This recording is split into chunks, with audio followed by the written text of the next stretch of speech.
आऊज़ुबिल्लाहिमिनश्शैतानिर्रजीम बिस्मिल्लाहिर्रहमानिर्रहीम। स्टूडेंट्स अस्सलाम वालेकुम। हम सेकेंड ईयर फ़िज़िक्स के लेक्चर नंबर 44 में और चैप्टर नंबर 14 इलेक्ट्रोमैग्नेटिज़म शुरू कर रहे हैं। फ़िज़िक्स में इलेक्ट्रोमैग्नेटिज़म एक ऐसी ब्रांच है जो दो मुख्तलिफ़ एस्पेक्ट्स को अपने अंदर डिस्कस करती है। नंबर 1, जब किसी वायर में, किसी कंडक्टर में, किसी सर्किट में इलेक्ट्रिक करंट फ़्लो होता है तो उसमें उसके इर्द गिर्द एक मैग्नेटिक फील्ड डेवलप होती है। ये मैग्नेटिक फील्ड सिर्फ़ और सिर्फ करंट के दौरान ही रहती है और फिर ख़त्म हो जाती है।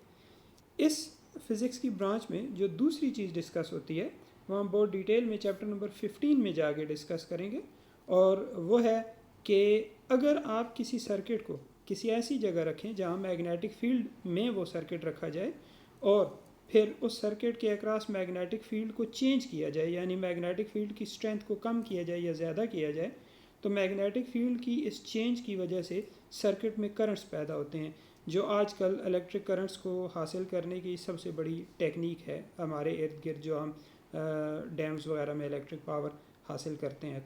तो ओवरऑल इलेक्ट्रिक करंट का मैग्नेटिक फील्ड को जनरेट करना और उसी वक्त इसमें जो दूसरी चीज़ है कि चेंजिंग मैग्नेटिक फील्ड का इलेक्ट्रिक करंट को पैदा करना, ये दोनों की दोनों चीज़ें इलेक्ट्रोमैग्नेटिज़म के अंडर डिस्कस की जाती हैं फ़िज़िक्स में।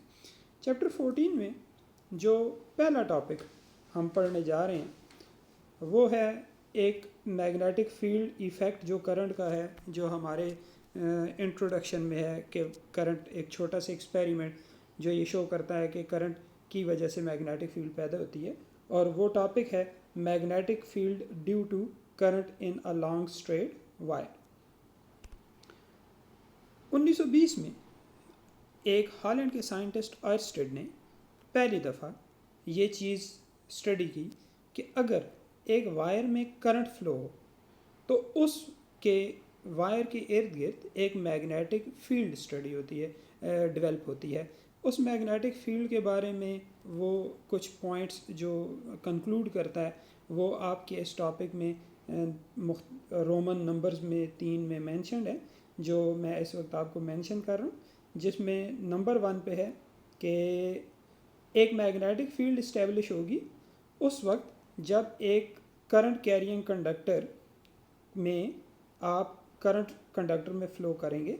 दूसरे नंबर पे ये मैग्नेटिक फील्ड लाइंस पे अगर मुश्तमिल होगी तो वो मैग्नेटिक फील्ड लाइंस किस किस्म की होंगी, तो मैग्नेटिक फील्ड लाइंस इसमें जो डेवलप होती हैं वो सर्कुलर मैग्नेटिक फील्ड लाइंस होती हैं।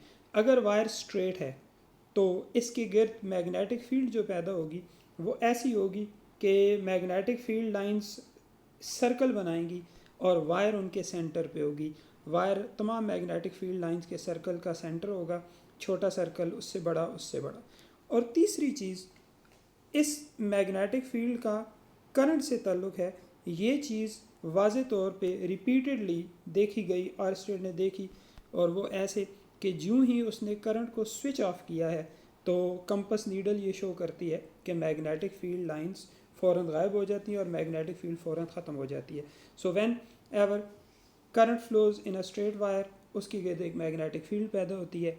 ये magnetic field circular magnetic field lines पे मुश्तमिल होती है। Circular magnetic field lines are concentric circles, जिनका सेंटर जो है वो हमेशा वायर होती है। और तीसरी चीज़, मैग्नेटिक फील्ड लाइंस सिर्फ़ और सिर्फ ये मैग्नेटिक फील्ड उस वक्त तक रहती है जिस वक्त के एक करंट इस्टेब्लिश रहता है। इसके बाद एक और चीज़, ये मैग्नेटिक फील्ड लाइंस जो वायर के गिर्द हैं और सर्कुलर हैं, ये magnetic field lines direction wise clockwise ली जाएंगी, एंटी क्लॉकवाइज ली जाएंगी। तो इसका जो डिसीजन है वो उस वक्त करंट की डायरेक्शन करेगी, और इसका डिसीजन करने के लिए हम एक सिंपल सा छोटा सा रूल फॉलो करते होते हैं जिसे हम राइट हैंड रूल बोलते हैं, जो हमारी बुक में 4 लाइनों में ये एक ग्रीन स्ट्रिप में लिखा हुआ है, और मैं आपको इसे डेमोन्स्ट्रेट करता हूँ। जिस करंट कैरिंग वायर की मैग्नेटिक फील्ड आपने मालूम करनी है, आप उसे अपने राइट हैंड में पकड़ें इस तरीके से कि आपका जो थंब है वो उस डायरेक्शन में जाए जिस डायरेक्शन में करंट फ्लो हो रहा है, और आपकी फिंगर्स जो कर्ल होंगी वो फिर शो करेंगी कि मैग्नेटिक फील्ड लाइंस की और मैग्नेटिक फील्ड की क्या डायरेक्शन है। मैं ये फॉर्मल स्टेटमेंट आपके सामने बोल देता हूँ कि if the wire is grasped in fist of the right hand with the thumb pointing in the direction of the current, fingers of the hand will circle in the direction of the magnetic field। और यहाँ से हमें पता चलेगा कि ये magnetic field जो circular है, ये मैग्नेटिक फील्ड लाइंस उस पर्टिकुलर केस में क्लॉकवाइज हैं या एंटी क्लॉकवाइज। इसके बाद पहला किसी हद तक डिटेल टॉपिक इस चैप्टर का जो हम डिस्कस करने जा रहे हैं वो है force on A current carrying conductor in a uniform magnetic field. हम ये बात जानते हैं कि दो मैग्नेटिक फील्ड लाइंस हमेशा एक दूसरे से इंटरेक्ट करती हैं। जैसे हम दो मैग्नेट्स एक दूसरे के करीब रखें तो वो मैग्नेट्स एक दूसरे पे फोर्स लगाते हैं। अगर हम एक वायर को किसी एक्सटर्नल मैग्नेटिक फील्ड में रख दें, यानी किसी दूसरे मैग्नेट के करीब रख दें, और फिर इस वायर में करंट फ्लो करवाएं, तो जैसा थोड़ी देर पहले हम ये पढ़ चुके हैं कि इस वायर की अपनी एक मैग्नेटिक फील्ड इस्टेब्लिश होगी।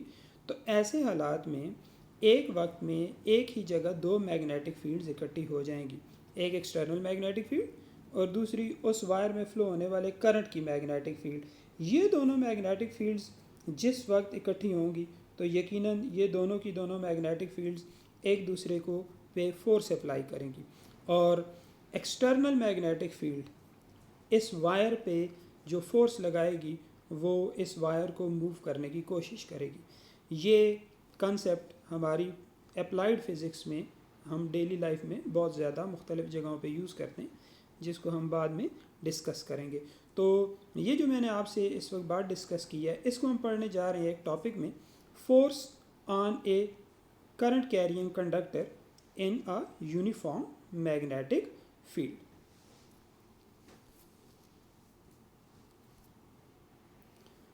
इसमें जो मेन चंद पॉइंट्स हैं वो मैं आपके सामने रखता हूँ।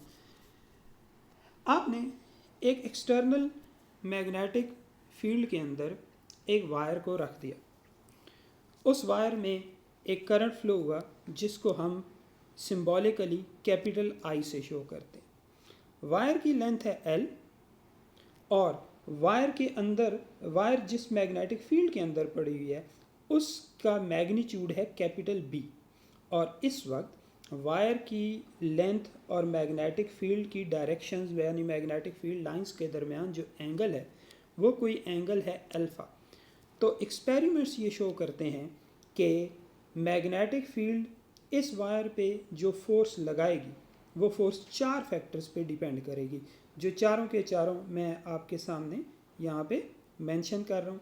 उनमें पहली चीज़, ये फोर्स उस मैग्नेटिक फील्ड के साथ वायर के बनने वाले एंगल की साइन की वैल्यू के साथ डायरेक्टली प्रोपोर्शनल होगी। So if alpha is the angle between the length of the wire and the magnetic field, then force acting on the wire is directly proportional to sin alpha। दूसरा, force is directly proportional to I, यानी जितना ज़्यादा current wire में होगा magnetic field उतनी ज़्यादा force इस wire पे लगाएगी। तीसरा, force on the conductor is directly proportional to the length of the conductor, यानी अगर वायर की ज़्यादा लेंथ मैग्नेटिक फील्ड में पड़ी है तो उस पर फोर्स ज़्यादा लगेगी। और चौथी चीज़, the force is directly proportional to the magnetic field strength. जिस मैग्नेटिक फील्ड में इस वायर को रखा गया है उस मैग्नेटिक फील्ड की जितनी ज़्यादा स्ट्रेंथ होगी इस पे उतनी ज़्यादा फोर्स लगेगी। सो अगर हम इन तमाम प्रोपोर्शनैलिटी रिलेशंस को कंबाइन करें तो force on A current carrying conductor पे जो फोर्स की जो जनरल एक्सप्रेशन बनती है हमारे पास, that should be F is proportional to ILB sine alpha. Force is proportional to current, magnetic field, length of the conductor and sine of the angle between the length of the wire and magnetic field। और अगर हम इस relation को एक equation की shape देना चाहें तो we insert a constant, so far F is equal to K into I L B sine theta, हम इसको मेंशन करते हैं जैसे यहाँ किया। के एक प्रोपोर्शनैलिटी कांस्टेंट है, इसकी वैल्यू हम कैसे फाइंड आउट करेंगे, तो इस पे बात करना बाकी है। ये लेक्चर नंबर 44 को हम यहाँ पे कंक्लूड करते हैं। इस टॉपिक को, जो टॉपिक थोड़ा लेंथी है, तो इस टॉपिक को स्प्लिट किया मैंने 2 हिस्सों में, इसको फिर इंशाल्लाह नेक्स्ट लेक्चर में कंक्लूड करेंगे।